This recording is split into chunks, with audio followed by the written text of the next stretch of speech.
देहरादून से ताजा खबर का रुख कर लेते हैं। झील बनने को लेकर डीजीपी का बयान सामने आया है। झील का निरीक्षण करने के लिए टीमों को भेजा गया है।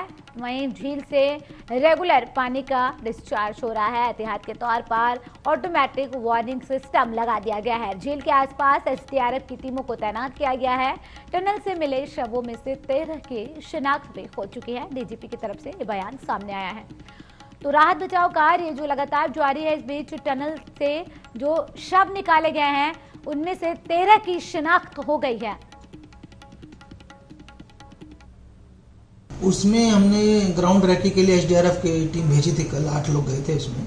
वो कल ही वहाँ पहुँच गई थी 4200 मीटर की हाइट पे 14,000 फीट की जो झील।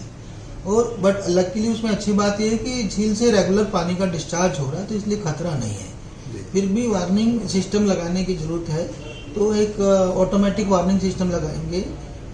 एक पैंग गांव में, एक रैनी गांव में, एक तपोवन में, तो जिससे कि सायरन बच जाया करेगा भविष्य में। तो उसको अभी जब तक वो ऑटोमेटिक नहीं लगता तब तक के लिए मैंने एसडीआरएफ की टीमें खड़ी कर दी हैं जो अर्ली वार्निंग सिस्टम का काम करेंगे। तो जो टीमें भेजी गई थी उन्होंने झील का निरीक्षण किया है। वहीं वार्निंग सिस्टम भी लगा दिया गया है ऑटोमेटिक। अधिक जानकारी के साथ संवाददाता सागर जुड़ गए हैं फोन लाइन पर। सागर, जिस तरीके से प्रशासनिक अमला तमाम कोशिशें कर रहा है कि जो लोग भी फंसे हुए हैं या जो लापता हैं उनको जल्द से जल्द खोज लिया जाए और युद्ध स्तर पर काम चल रहा है, लेकिन फिलहाल जो डीजीपी का बयान सामने आया है वो काफी अहम है कि 13 लोगों की शिनाख्त हो चुकी है। और क्या जानकारी आपके पास इस पूरे मामले से जुड़ी हुई?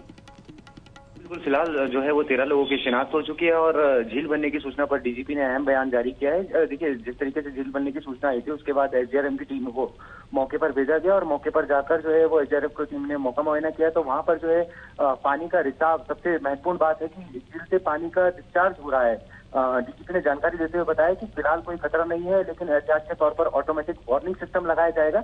बहरहाल अभी की अगर हम बात करें तो अभी जो है वो एसडीआरएफ टीमों को वहां पर तैनात किया गया है। जब तक वार्निंग सिस्टम नहीं लग जाता तब तक एसडीआरएफ की टीमें जो है वो सूचना वहां से मुहैया कराएगी और कोई भी अलर्ट होने पर जो है वो जो जानकारी है वो लगातार जो है वो सर्कुलेट किया जाएगा उस जानकारी को। और फिलहाल जो है वो डीजीपी ने तमाम जानकारी दी है। और टनल की अगर हम बात करें तो टनल में लगातार जो है वो रेस्क्यू अभियान जारी है।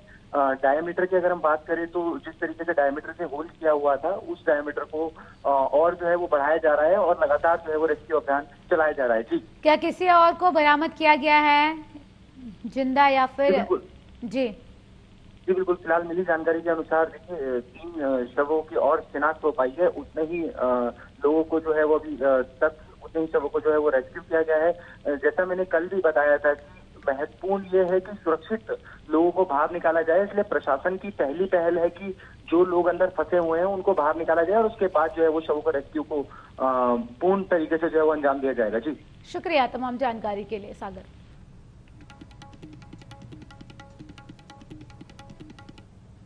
चमोली जिले में रैनी गांव में अभी भी दहशत का माहौल बना हुआ है। गांव वालों को अंदेशा है कि रेडियो एक्टिव डिवाइस की वजह से ग्लेशियर फटा था। आपदा के 7वें दिन तपोवन स्थित सुरंग में बड़ी मशीन से ड्रिल किया जा रहा है। आपदा में लापता 206 लोगों में से अभी तक 38 शव बरामद हुए हैं, जबकि 166 लोग अभी भी लापता हैं। आपदा प्रबंधन के डायरेक्टर पीयूष रौतेला ने कहा, बन रही झील से कोई खतरा नहीं है, रेस्क्यू ऑपरेशन जारी है। जो लोग मलबे में दबे हुए हैं उनकी तलाश की जा रही है।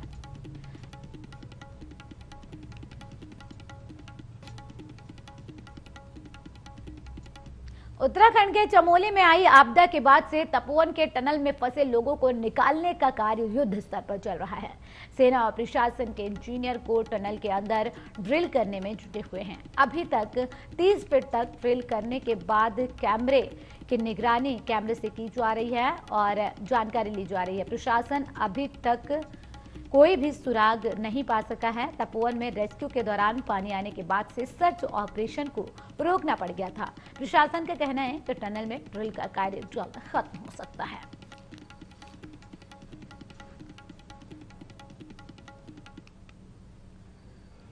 आपदा प्रभावित क्षेत्र में एक बार फिर से झील बनने को लेकर पर्यावरणीय और शासन प्रशासन के लिए चिंता का विषय बन गया है। जोशीमठ के रैनी गांव में आई आपदा के बाद अब सरकार के लिए नीति घाटी में बन रही झील परेशानी का सबब बन सकती है, जिसको लेकर सीएम त्रिवेंद्र सिंह रावत ने कहा कि झील की अभी जो स्थिति है उससे सावधान रहने की जरूरत है। वैज्ञानिकों की टीम झील पर अध्ययन कर सरकार को जल्द रिपोर्ट सौंपेगी। इनका अभी हमको उसकी जानकारी है और उस पर पूरी तरह हमारे सैटेलाइट के माध्यम से उस पर निगाह रखे हुए हैं और मैं समझता हूं कि अभी तक जो झील की स्थिति है, सावधान रहने की जरूरत है, घबराने की जरूरत नहीं है। लगभग ये 400 मीटर लंबी है।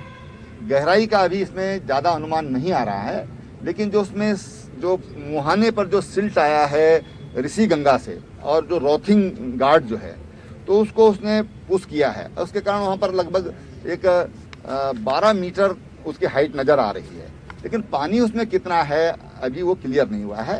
तो आज भी वहाँ पर टीम जा रही है, वैज्ञानिकों की भी टीम जा रही है और कुछ प्रयास हो रहा है कि कुछ लोग वहाँ पर उनको ड्रॉप किया जाए हेलीकॉप्टर के माध्यम से। तो एयरफोर्स उसके लिए तैयार है, लेकिन हमारे पास उसके लिए देखना होगा कि हमारे पास उसके ट्रेंड लोग हैं कि नहीं है। तो उसके लिए कहा गया कि कोई ट्रेंड लोग हमारे पास हैं तो उनको वहाँ पर ड्रॉप करके और 3-4 घंटे वहाँ पर पूरा उसका अध्ययन करके और फिर रिपोर्ट सरकार को दे। ये वहाँ पर प्रयास चल